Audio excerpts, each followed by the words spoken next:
Okay mga kaibigan, ayon nga po kay Pau Salud, ito po ang pinaka-current state ni Janriel Casimero.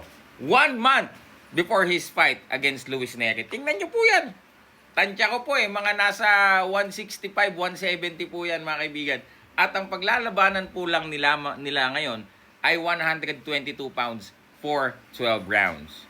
So yan mga kaibigan, kayo na po magusga. Sino po na boksingero ang makukuha ang magandang kondisyon sa loob lamang ng isang buwan? Paano mo makukuha yung 122 at paano ka tatagal ng 12 rounds?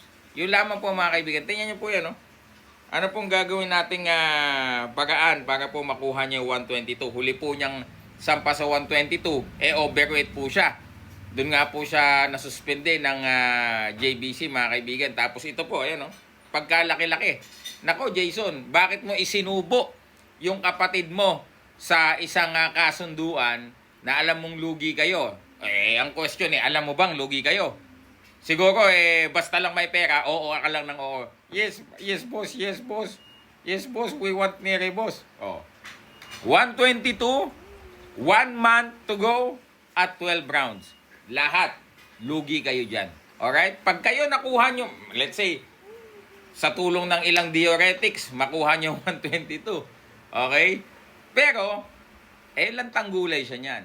Di ba? Pero kung siya naman ay mag-overweight na naman, hindi naman Japan, Kyrgyzstan naman Di ba? Pag mag-overweight naman, malamang sa malamang, kaltas sa kanyang purse at pagsusuotin siya ng mas malaking gloves. Nako.